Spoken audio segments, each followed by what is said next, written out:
month, so it's okay. But the break will help break, Also, breaks are very good for mental consolidation, rejuvenation. So, also, we don't want your families to, if it's planned a little early, that will be great. Yeah. Because if it suddenly came in the middle, then we already lost and other things. This is technically your first month. So, always happens in any journey. Right. One gets enamored. And we would really encourage you all to, I know you all must be by now having a community between yourselves. So encourage people to join in, because at least I engage people with a lot of questions, and, every batch there is contribution of learnings from the participants, and I don't want you all to miss that. Yes, Aditra, you have a question? Yeah, just to add to what Saurav and Piyush and everyone was talking about, just like we have all the INSEAD classes already put up in our calendars, we are well aware of the times and the span and everything. It would be good if we have a whole visibility of all the classes, because we generally have a very limited visibility. It's just a week prior. Yeah. What we'll do is, let's make sure we are putting the breaks very clearly to you, so that one is you can plan.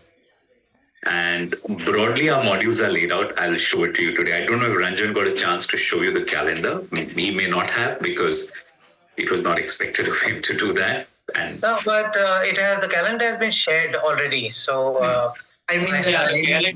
the dates are there, but the times are not. And if we can just get a calendar block in itself, it's easy for us to access on the phone. We know and have a visibility over that. Especially when you're setting other things. Exactly. Yeah, on the same line, like it just came, I think, a week back. But if it is distributed before the program started, it will be much more better.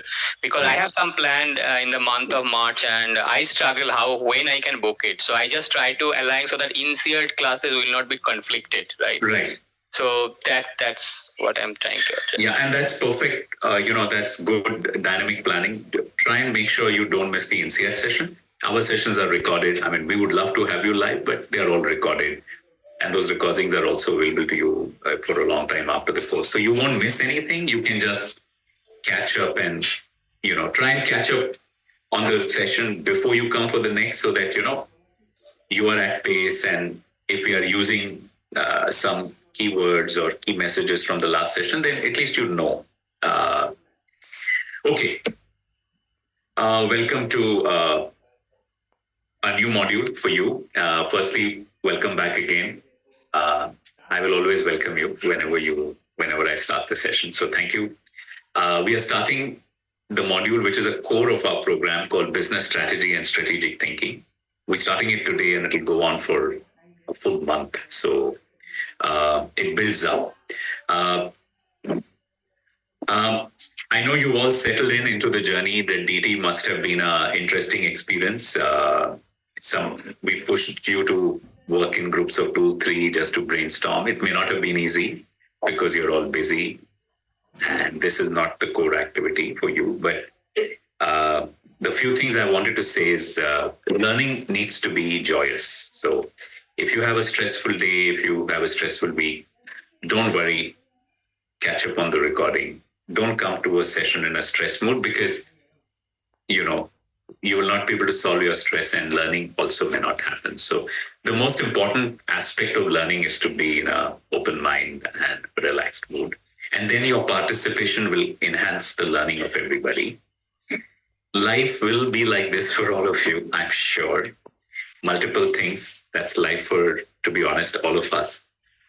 At least when we are there in learning, what I make sure is my mobile is silent, and it's like the other way around. So, but I will, even though today is just a 2-hour session, I will give it a break. I'll give it a short break. And I will also message Shaumita. She does a professional growth session, which is a very light session. And, I'll tell her to also keep it as short as possible. Now, we are fond of finding answers, right? That's how we are geared. We think we go into a room, a meeting, a session, and we'll find answers. Actually, I wish I could show that slide again, but or maybe it'll come. But the business issues, world issues, the environment is very VUCA, as you know, volatile, uncertain, complex, and ambiguous. So answers don't exist. But what exists is a pursuit of clarity and understanding, right? Answer comes over time, and we also never know if our answer is right or wrong. That only time tells. So an adult learning or an executive education, the first thing we should embrace is it's not certainty that we should chase, but we should chase clarity, or we should chase understanding. With clarity and understanding, we will take always better decisions, and they'll still never be perfect because there's nothing called a perfect decision. So slowly you will see how all these things start to make more sense to you, and they become part of the way you think. So that is the real value. In terms of your program journey, we are in the month of Feb. Feb is a short month, so we kind of end this month by this week.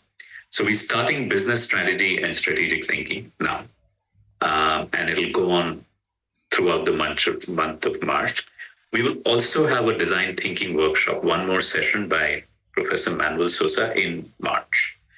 So in March, actually, you have 2 INSEAD sessions, one on strategy and one on design thinking. And then, of course, I don't want to take you, but then you have April, May, and then May, June, July, all of that. So in addition, we include some professional growth sessions. Some people call it soft skills. Actually, these are important dimensions, especially more for mid to senior level executives. So today's session is going to be on exploring your personal brand and stuff like that. So these are, you don't have to come prepared with anything, but enjoy these sessions, and they'll be interspread in the program. So now you will start knowing your faculties also. You've already met Amitava, and you will meet Manuel Sosa and Andrew both this month on 2nd and 22nd March. And you will also now start getting to know the Hero White faculty more. You've already known Ranjan. Feel free to connect with him on LinkedIn. He is available. You'll know Shomita. You met her. You'll know her more today. And you'll now do a full module with me. So let's get started. I don't know if I had, asked you all to tell me how you all think about strategy or strategic thinking. I think I maybe in some engagement sessions I did, but anything on top of your mind? How do you look at strategic thinking or business strategy? May I? Yeah. As per me, strategic thinking is while you having the same ingredients, you will have the same inputs, you will have the different output or better output. Okay, interesting. Okay, achieving different outputs, and that is the secret sauce of strategy. I like that the way you put it. So I put it other way also. Let me put it other way also. Yeah. When Dhoni was made a captain of Indian team, he had all the ingredients same. All players were same, board were same, right. Everything was same, right. And he started delivering the wins. Right. So strategy is the secret sauce, right? Yes. The secret sauce. Okay, great. Anybody else? I like this, the kind of different nuance you gave, right? Yes, anybody else wants to add? Strategy is basically analyzing and executing a long-term plan by understanding the challenges that might come in between, and how do we overcome those, and how do we reach to the final long-term goal. That's what strategy is for me. Okay. Anybody else? It might be going back 2 steps behind and looking at the broader picture, and again coming back to the board, kind of. Just rethinking the entire process from a 2-step back kind of a thing. Right. So it's maybe stepping up, taking a big picture view, then again stepping down and thinking through what to do and what to do. And again, strategy thinking, it can be seen as something which you are able to look beyond the immediate task, because you have a long-term view rather than having a short-term. You don't look for a short-term benefit. Strategy means you look for a long-term impact on whatever decisions you are making. So thinking ahead, right? Strategic thinking is thinking ahead. Thinking for long-term. Thinking ahead, thinking long term. It's not so going from here to cannot place is not a strategic decision for me. It's tactical, whichever Ola, Uber. That's not strategy, right? But thinking through whether I should establish an office in central Delhi if I'm in government licensing, it's a little bit strategic thought for me, right? Okay. Yes, Saurav. Yeah. So one more point I want to add over here, it's a long-term goal, but it should be sustainable. And it will be competitive with other competitors actually. So there should be sustainable is also about long term, right? Right. Long term sustainability and and it should be strategy is about competitive sustainability, right? Correct. I should be able to stand. Good ideas. Yeah. What's the most important aspect of sustainability for any business? Being resourceful. Most important, any business to be sustainable. Having the right vision. More. And make it very. This is not. You don't need to impress me with big words. Yeah, cash flow. Cash flow, right? I want these type of Profitable. Cash flow, yes. Profitable. Cash flow. So before ESG became popular, remember if the business doesn't have profits and I like the way somebody said cash flows. You could have book profits, but if you're not really earning and it's not showing in your bank account, you will have no business. Correct. So vision, environment, sustainability, governance, purpose, nothing exists if the business doesn't exist. If I don't exist, my vision doesn't exist, right? So I have to first take care of my health. Similarly, if my business doesn't exist, I will not be able to make positive contributions. Important to make sure first the business is sustainable, then everything else comes in, right? Okay. Sudeep, what do you want to add? Ranjit, yeah. Objective-centric pathfinding process. Right. So focus on objectives and then finding path. Nice ways. So objectives and the path. And Sudeep? I think the clear purpose and the vision. Clear purpose and vision. So my vision is to be a billionaire. My purpose is to retire at 65. That strategy?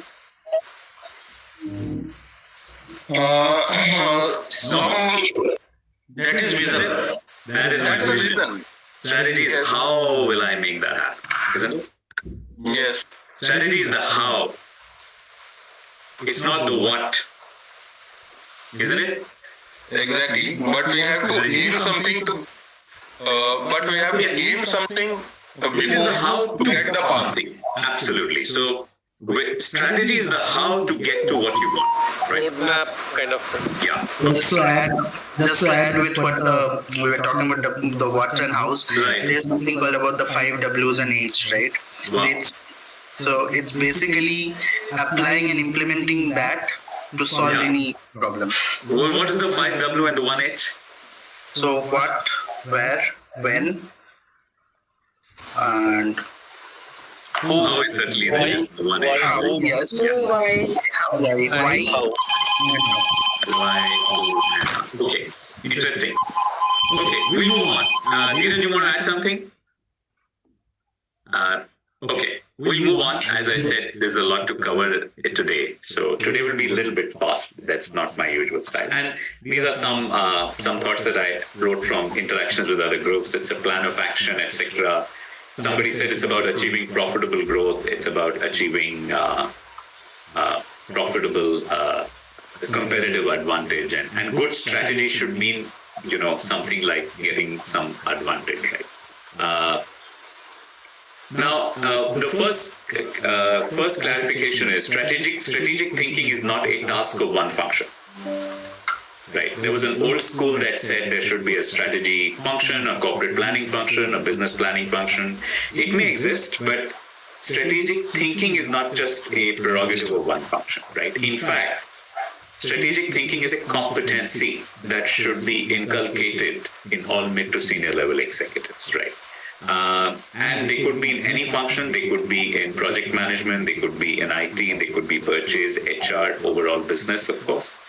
But they could be in any function. They should develop a competency of strategic thinking. It's relevant to all types of businesses, medium, large, products, services, traditional, new, global, local, whatever. In fact, it's even relevant to non-profit businesses. It's even relevant in government. So it's relevant across sizes. And actually, as we will develop thoughts, I will ask you all, do you think it's even relevant to your charting out your own journeys, whether professionals or entrepreneurial, etc. So it's not a function. So when people often say, will I get a job in strategy? People say that, right? Some of you may have even asked that during the counseling stage or learning stage. And actually, we don't want to, we want to put that as part of learning. It is not, that's not a good question. The better question is, how can I get to do things that have a business impact? That have there could be businesses where purchasing is the core function. Where if I need to go into general management, CXO, the path to that should be purchasing. Right.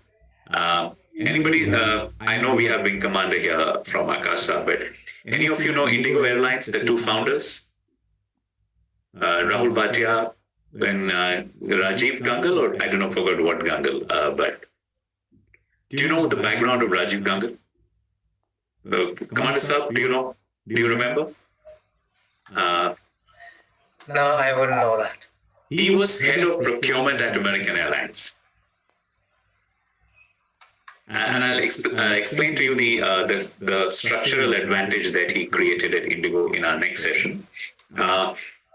His core expertise was understanding purchasing of aircrafts. And the structural advantage that Indigo created was through an extremely astute strategy of purchasing. It was not just purchasing the aircraft, it was a bundled contract for many things. And that expertise came in from Rajiv. I'm sorry, I don't remember his full name, Rajiv Gangal or some. Gangwar, sorry. Yeah, sorry. So he was procurement and of course he was a co-founder. And so strategic thinking is a competency. Of course, I'm a bit passionate about it, so I will harp on it. You will find the same in all our faculties. They will be very passionate about the subject that they come from. The best way to think about strategy is to understand that thinking strategically is thinking about winning. Okay, age-old strategy word came from military, came from wartime, and because those were the battles that were fought between countries and kings and all, and everybody said, "What's going to be a strategy to win?" So the word strategy came from strategos, which was coming from military literature, and therefore it's about winning. But unlike the past, where winning meant I need to defeat someone, in modern business we don't say strategy is about defeating someone. It's about finding our path to win, right? And as senior executives, we should understand that there are no certain answers. Because if that was there, then for sure, OpenAI, learning models and DeepSeek's cheaper models will replace us. The beauty is that every situation, every context, every time is dynamic and it's unique. And therefore the responses will be unique. Including in this class, there's 40 of you. And each one of you come from a unique context. And whatever you learn, your application will be very unique. So good learning is about getting better understanding and clarity. And with that, getting frameworks, getting tools, sharpening your vision, sharpening your thinking. And with a sharpened vision, you take sharper action, right? Let's say if I'm going in for a meeting and I know everything about Irshad.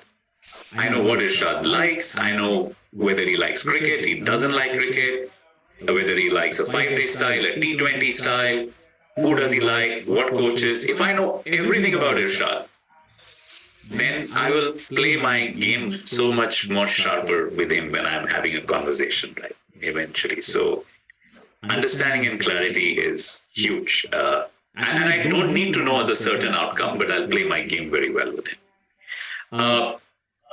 In our strategy course, of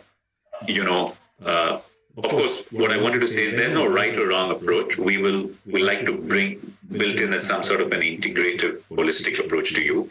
We borrow from the work of many strategy gurus. And there's Mintzberg, Michael Porter, Michael Watkins, Roger Martin, Richard Drummond. So there's a lot of good work being done in this area. There's another German person we borrow from, value stick approach. But you will see us using a lot about thoughts that have, let's say, started by Michael Porter, and you'll see me using a lot of this word playing to win. So I must give the credit from where I borrowed it. And the way we will do the strategy module is it'll all going to be case study driven, which means for every session there'll be one or maybe two case studies, and we are starting today, and then in the coming week I would like to give you Asian Paints case study to read, and maybe some readings on Zara and IKEA. You already know these companies. Then we'll look at two AI companies, Noodle Analytics and Sama. You'll first have your blue ocean strategy. Look at another company where we'll talk about strategy and execution. It's an industrial parts company. We look at a retail-oriented company, and we talk about the concept of dual transformation. We look at diversification also through the company. We look at platform companies. We look at Lego and all of that. Now, the company is not important. A lot of people, before coming to the program, generally ask us questions. Are we going to do this case study, that case study? Actually, what learners don't know is the faculty chooses case study not for the company, but for the problem-solving learning, right? Such problems, while we will pick up a problem from Lego, but it could exist in any company. It could exist in any industry. So in junior classes, people get fascinated by the company. But in senior rooms, it's more, what was the problem? And so that's the learning experience we want to take. People also ask us, so what about Indian companies and all? So again, the same answer. The case study is chosen because there is very limited material available which presents truth as it is, without please mute. Yeah. Without being prescriptive, without being biased. Just the events as they are. Very, very limited good material is available, right? Books are there. Books are fantastic, but they will always have some prescriptive style, a framework or something. And book is very hard to give you to read. So the beauty of a case study is put you in a situation which was the true situation at a certain point of time, and put all of you in that situation so that all of you think through the same set of information and see what the problem is. And then we brainstorm what are the solutions. And there your diversity also comes in, our research comes in. And then we bring in some frameworks to help you see the same things in few different ways, right? So in that process, what we are trying to do is to achieve a triangular connection in your mind. Firstly, we take a case, so there is easy association in your mind, okay? Because your mind needs things to connect, right? So let's say today we'll discuss a coffee company cake. So at least your mind will remember the coffee company, right? Then we're going to discuss a few problems that this business is facing. So that is getting connected. And then the way of looking at it, right? So if we can establish this triangular connection, then we have achieved our purpose. And if this is established well, this will go and sit in your subconscious. You will not be an expert at it, neither are we. But once it sits in your subconscious, the magic of your mind is when you need it, it'll emerge. And it'll prompt you, hey, think like that. You don't have to make an effort.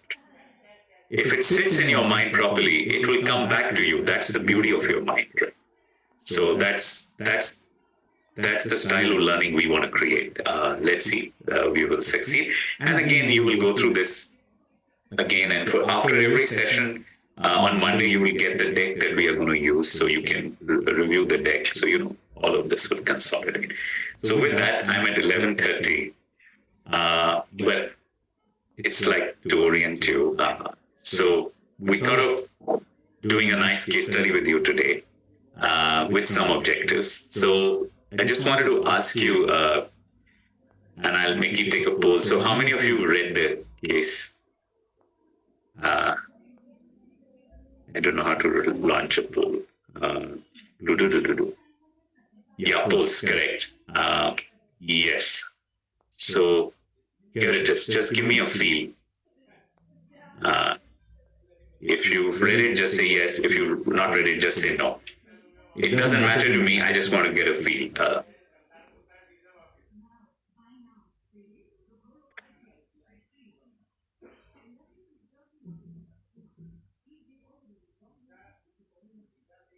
Okay. We have 28 people. That's me also. So 27. I have about 20 votes right now. If I can get one or two more. Okay. I got an idea. So I'm ending the poll and sharing results. So we have a 50-50 split in the class. Try and just take some time to read the case. You don't have to be an expert at it, but just read it, then it'll become more joyful for you. And you can share your thoughts. So Abhishek and Irshad, you have a question? Yes. No, it's okay. Abhishek, you have a question? Okay, fine. Irshad, do you have a question? Or I should have lowered my hand, sorry. That's fine. No worries. Don't worry about that. Okay. So CWJ, Commonwealth Joe Coffee Roasters, is a story that begins with Robert Peck. Okay. So I'll just take you all in the next 10 minutes to refresh the story for you. The story... Mute. The story is 2012. Robert Peck and three friends have started this. By the time you are told the story, they have equal shares. Peck came from Accenture, and his other friends came from software development, law, and real estate. They wanted to start a company and learn business by doing it. They were inspired to pursue coffee, wanted to help people pursue their passions. Robert Peck also worked as a barista. This is Robert Peck. He worked as a barista in a local coffee shop. Now, his mother knew coffee, right? And she used to be a manager at an apprentice roaster. So when the shop closed in 2005, she bought the roasting equipment, right? So from home, Julia used to continue to provide roasted coffee to family and friends. Robert, being a smart person, saw that. It was his mother. So, and he loved his mother's coffee. It was great coffee and all. So their version 1 was an online store to sell roasted coffee beans directly to customers, right? In 2013, he leaves his job and decides to pursue the wholesale customers, and they are doing events to build their brand. They sell bags of roasted coffee to grocery stores, farmers meetings. So all of, networking to push your product. It's what do you call the business at this stage? Is it a B2B business? Is it a B2C business? What do you call it? It's a B2B business, right? Selling it generally to other businesses, but if they're getting individual orders, B2C. So they're selling secondary B2C. Yeah. So they're selling bags of roasted coffee to grocery stores, in farmers market and additional customers, and selling beans to local coffee shops, right? So their customer is a B2B customer. It's another business they're selling to, but I'm sure they're also selling retail on the side. As a startup, you will do everything to get money in, right? Right now, the other people have not left their jobs. In 2014, he brings in the person who's more an operations person, and they love to work together. They focus on building relationships with the local coffee community. It's a very local business. They are in Washington, DC. Okay. So as you are thinking about businesses, right, think about the value chain of a business. A value chain of a business is not just your business, but who do you sell to? Who do you supply to? Who are they, right? What is their business like?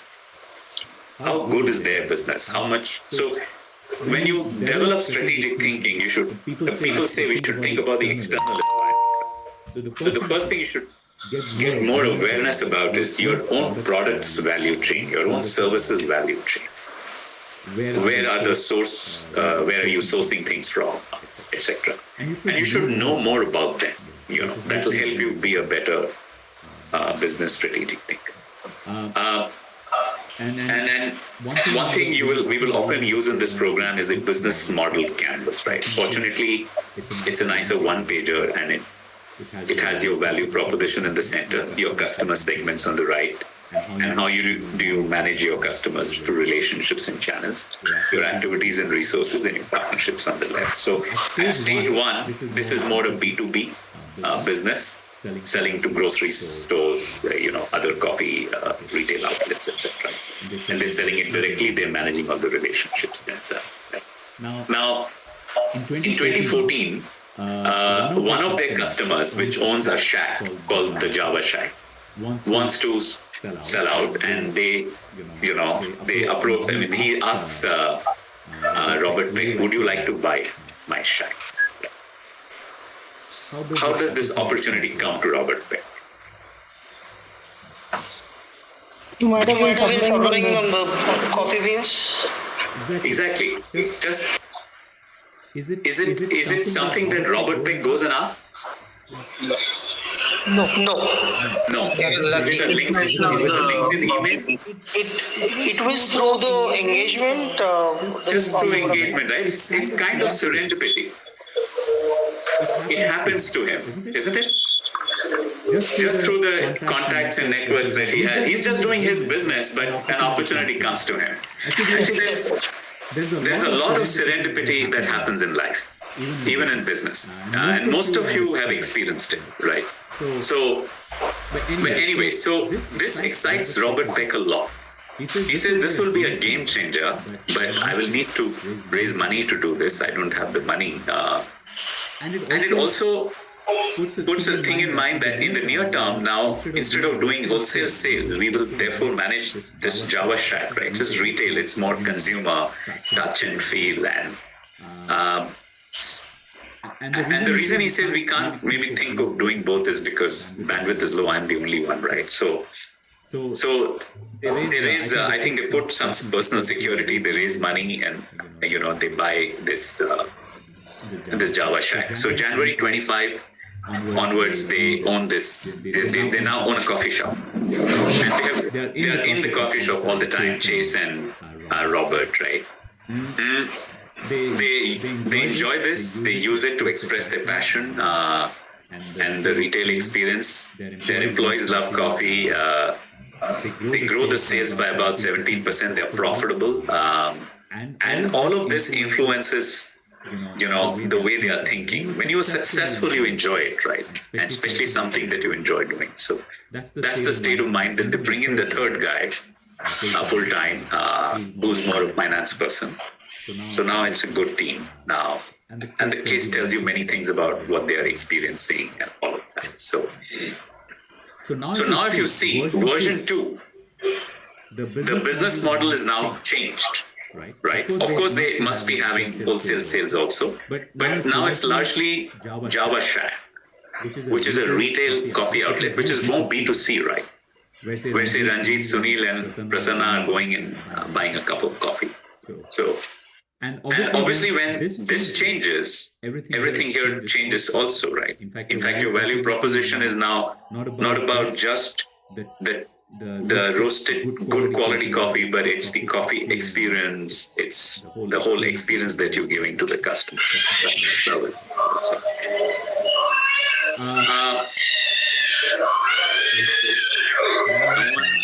I don't know. Yeah, thank you. Now comes the growth ambition. So that's where the case brings you. Now they have Java Shack, which is doing well. But it's a small outlet, and they feel that they are in the Washington DC metropolitan area. It's a rich area, and US is moving to, or the premium consumption market of the US is moving from the standard coffee to more specialty coffee, right?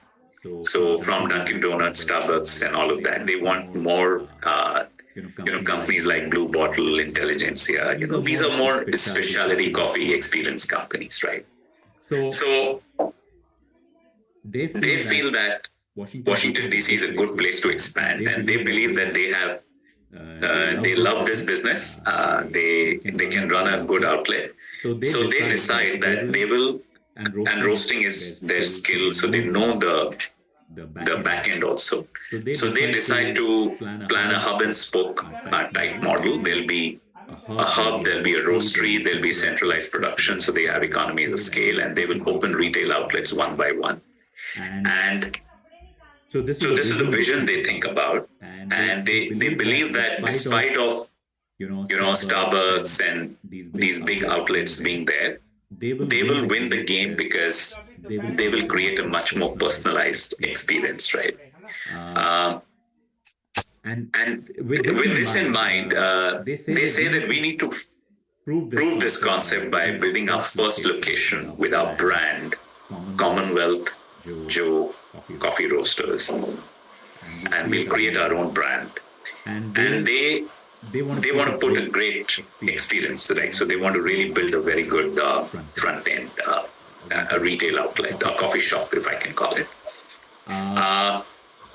And they decide to survey Japan and things like that. So they're not afraid of Starbucks and things like that. So this is what, and again, I'm just sort of refreshing the case for you. All of this is given in the case, right? So they built out the first retail outlet in the Pentagon City. These are some of the pictures of that outlet.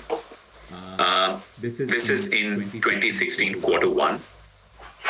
They raise about $1 million US. They hire a top brand agency, top architecture design firm. They partner with the apartment builder. That's their partnership. They get inspired by things they've seen in Japan. The layout is optimized for efficiency, 4 minutes to brew. They want to open in 6 months, but opening gets delayed. So whichever staff they hire, they keep training them at Java. So they finally open in October 2016, and it's a tremendous success. You can also see it's a very premium looking coffee shop. Now, so Java is running profitable, the Java Shack. They've opened this, it's a tremendous success. What do you think is their state of mind?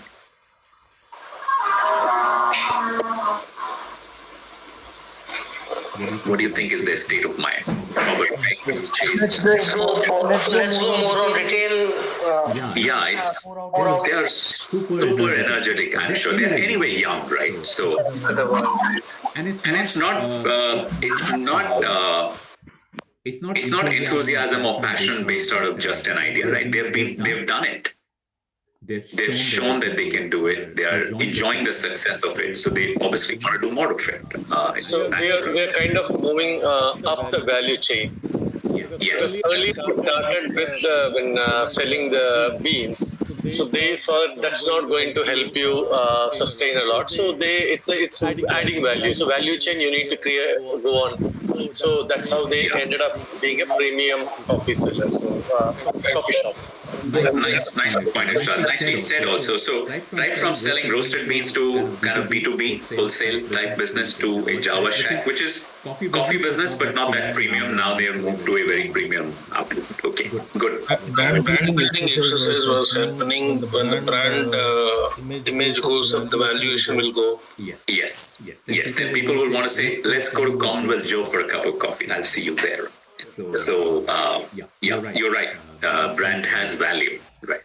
Now, in parallel, there is something else that starts to happen. Sorry, there's some external noise at my end. I just quit. And this starts to happen in 2013, 2014 itself, when they are at. Just give me a thumbs up. Yeah. Thank you. So, they, after all, they enjoy the product also. So they create something called the cold brew, which is in 2014 they make it part of their product range. It is not cold coffee. It is a laborious process where you brew the coffee cold at night, and then in some form you provide it to the retailers. So.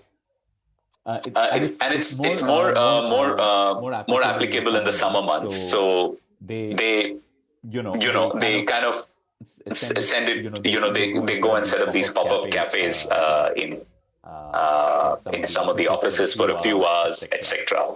And their main purpose of doing that is what Ranjit was mentioning, brand building, right? They are actually not so excited about cold brew. What they want to do is promote their brand, Commonwealth Joe, so that people come to their outlet more, and so they go to the offices nearby. And one of the CEOs once said to them, can I have this in my office all the time? Right. If you are a startup company and your customer says, can you do this for me? Generally, what's the answer you give? Yes, we can. Have you even thought of how you're going to do it? Do you have even an idea how you're going to do it? What is it going to cost you? Who is going to do it? You have no answer. But yet, if you are a startup, 90% of the time, the answer that will come out of your mouth is, yes, we can. That is the nature of most startups, right? Or entrepreneurs, Okay. So, next week, they show up where they check. So within a week, they come together with this. A keg is a kegerator, like a refrigerator, and a cold brew, the bucket of ice. They add nitrogen, so like something like this, like a beer, smooth texture. So they call what is their first kegerator, right? Rajiv said this, Urmimala. Yes. So just to give a brief, I'm working in a company, but then also I'm not related directly, but I'm in partnership. Of course, it's not legal, but then I'm helping out in a startup which is essentially for mental health.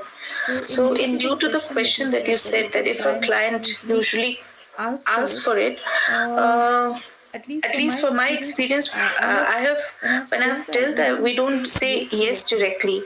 we ask very pertinent question whether help is required or not, and we try and analyze. And at times we have even given feedback that help is not required.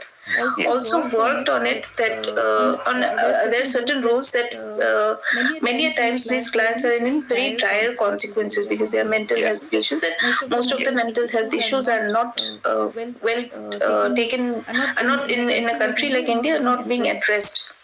So one thing is we never go to the client if the client is required. If it is required, we ensure that, and we make it a rule that they have to contact. Agreed. And thank you, Urmimala.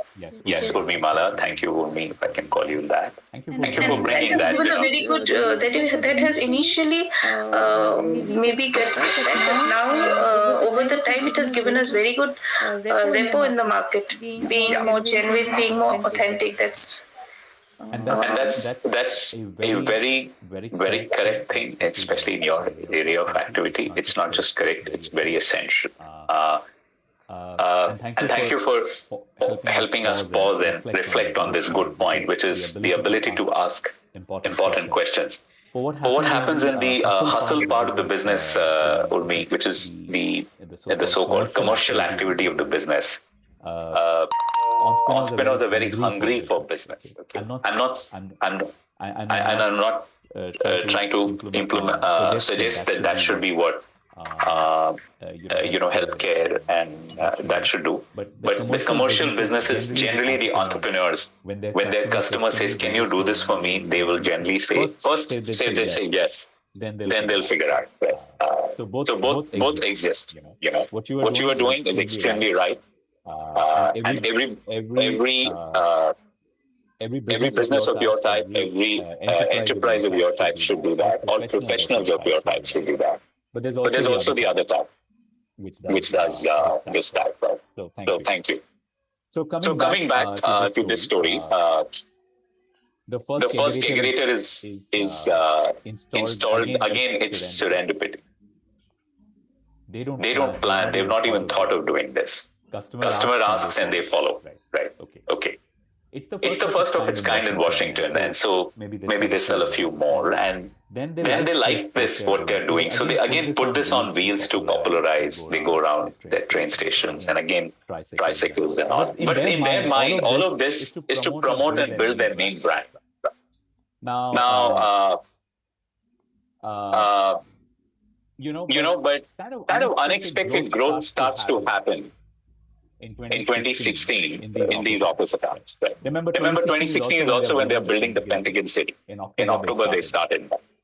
So the 3 customers and then 25 customers, and there's really no sales team. They have to increase the cold brew capacity also because they need to make the product now. So they make it 600 square feet. So Pentagon City, Java Shack, they enjoy the retail experience. They love it. But this supplying kegerators to cold brew kegerators to offices, there's a lot of operational challenges about delivering this, repair and maintenance. After all, it's a mechanical product. So that's very hassling for them. For those who read the case, they talk about the owners themselves are going. And the people who are doing all this, they don't really enjoy doing all this. They didn't come to Commonwealth Joe to repair a kegerator. Right. So, okay. So this is where we will open the case question to you, which is 2016 December. Now, these are their numbers. They have about 1.4 million sales, which is written here, 1.4 million. There is wholesale sales and there's retail sales, right? They build a plan. They want to grow now, and they are confident. So they build a plan that they have retail success, passion, and experience, and now they also have a brand. So they will build this retail business from 1.4 million to close to. So they want to build their whole business from 1.4 million to 40 million in a span of 4 years, with retail being about 30 million and wholesale the sale of coffee beans and all that to be about 10 million. That's the plan they built, and they decide to raise 3 million, which will help them get started with the larger roastery and 2 outlets and invest in office and all. And then they go to their investors to talk about this. But in that meeting, and Robert Peck is thinking that, so the discussion happens, should they focus on retail? Or should they focus on office, or should they do both? Right. That's the question, or that's the problem. Yes. Commander sir. So this particular slide actually doesn't give the full because we're talking about retail. So I'm asking, that is office considered as retail? Because I do have my thoughts, so I'll convey it. But this particular slide doesn't talk about the revenue growth. Yeah. It doesn't. In fact, in their mind, as written in the case, and we've followed the company after that. In their mind, actually, office was a side activity, and they classified it as part of wholesale. Actually, office for them was never a planned activity. They don't even want to be in that. But it's the investors that have re-asked this question to them. See, remember, good questions create good thinking. So good thinking needs good questions. So yes. So 25x in 4y. Yeah, correct. So was this plan against any potential they have observed? They're observing a trend in the US of the premium customers wanting specialty coffee. And they have done their market thinking. So this is the plan that they have made, thinking of how many they can map out, how many things they'll go. And it's a staged plan. Like you go from 1.3 to 3.3, then 8.2, etc. So the question that I want to open to all of you is, from those who have read in the case in detail and those who got a skim view from me, that what should they do according to you?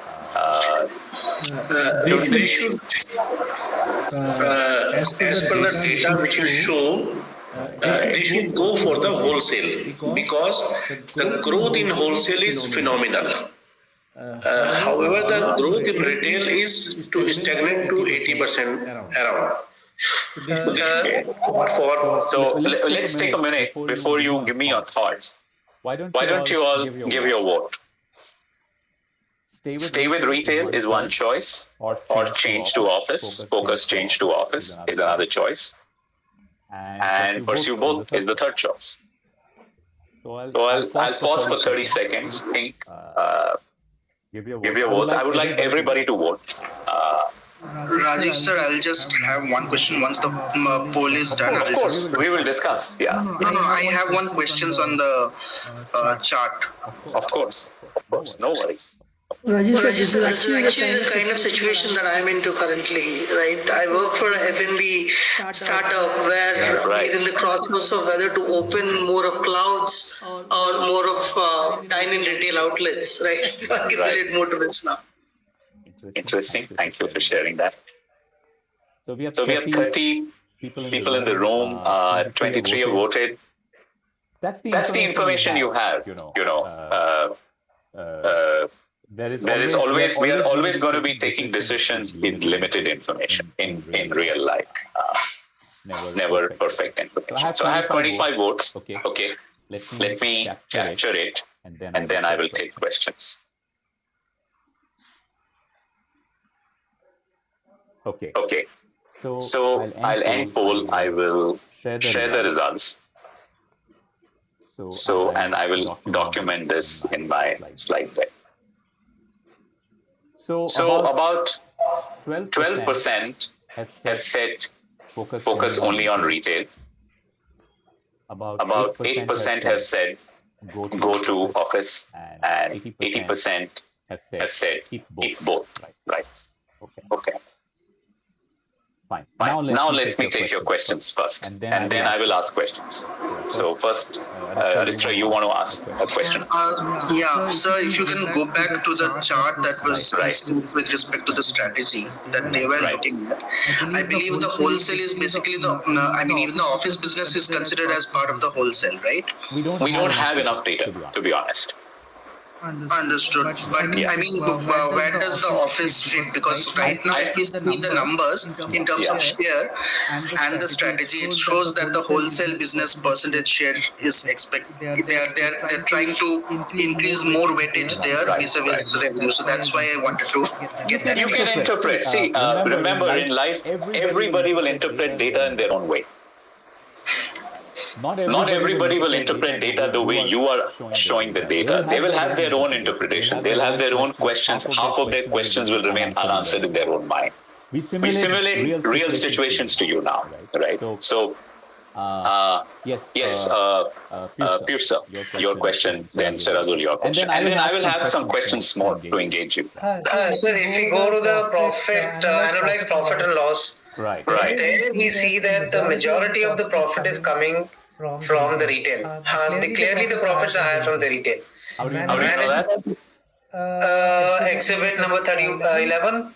Okay, from there. Okay. One beyond. So your vote was on retail, right? The data, but I went through to the other exhibits and I saw that clearly the management also felt that being connected with the consumers, there was a forecasted demand from the real estate developers. There were so many reasons because mainly the entire office was creating a lot of problem for them. If the case study is read properly, it was creating a lot of problem for them. They could where they were brewing the cold coffee itself, the cold brew was itself the lease coming to an end. So they were running into problem. People, if they're voting for both, then the whole picture should be known to them. So now that's fine. Yeah, that's fine. It's okay. People have the right to their vote, Piyush sir. So your view is that retail is giving more profit. Yes. Office is giving delivery problems, right? Implementation problems. Delivery problems, maintenance problems, implementation problems. Scaling problems. Operations.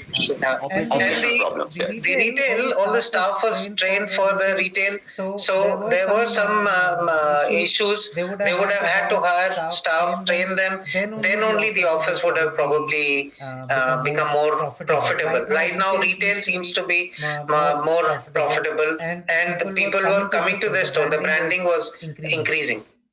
So they have profit strength coming from retail. They have people strengths in retail. They have on the office. They have problems. They don't have people. So that's the decision. Shirazul. I would like more and more people to give reasons. Yeah. Yes, Rajiv. So I was thinking probably I also voted for both. Because of two things. I mean, basically thinking that, okay, since they're doing already good in retail, which we say the 80-20 principle, right?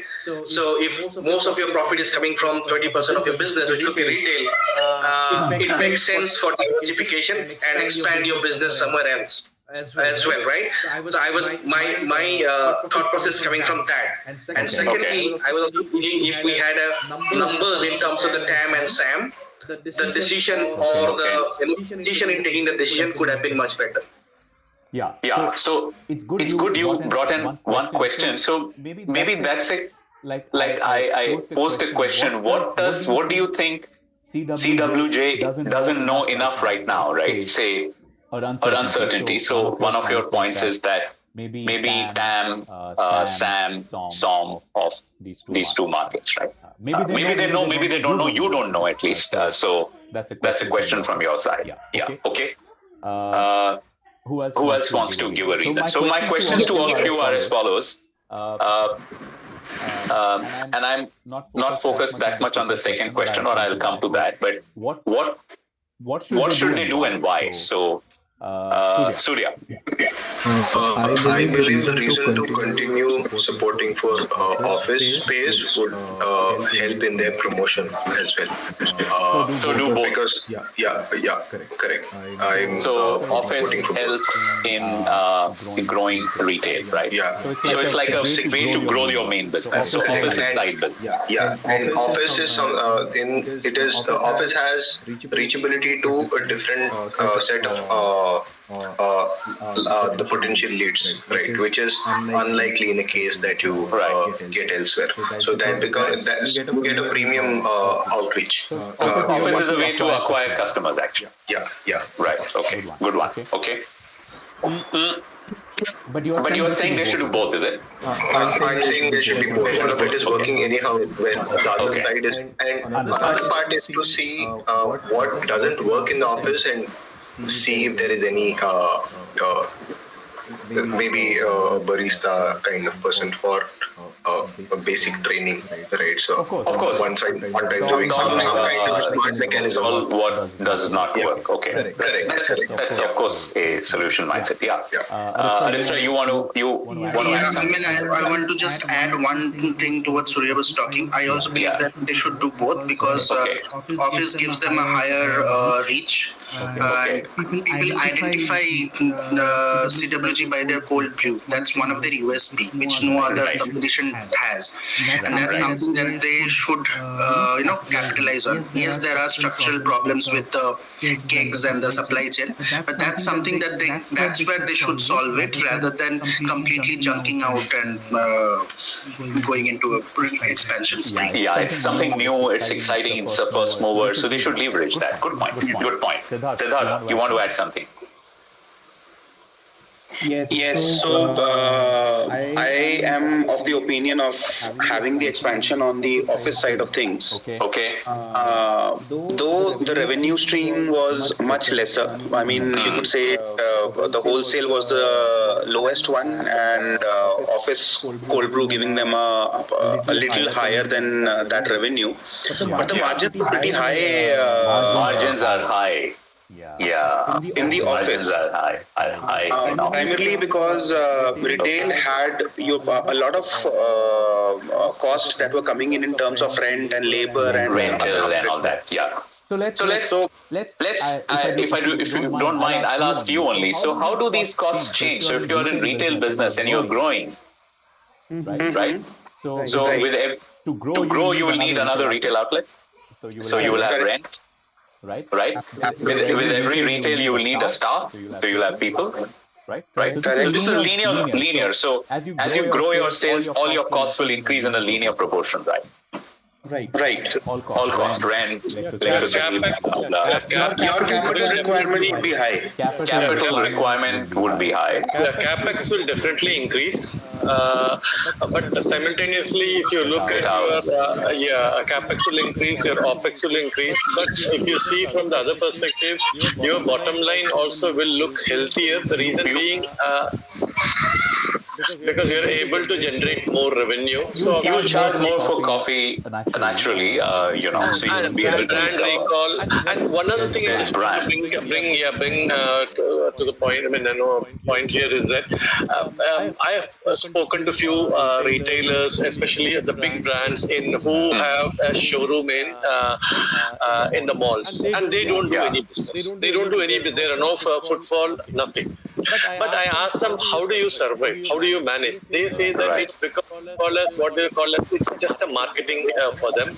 They see people who walk into the mall. They see this brand, and then when they do an online shopping, so this brand recall immediately comes and helps them decide. Brand building, right? Yeah, that way it helps. So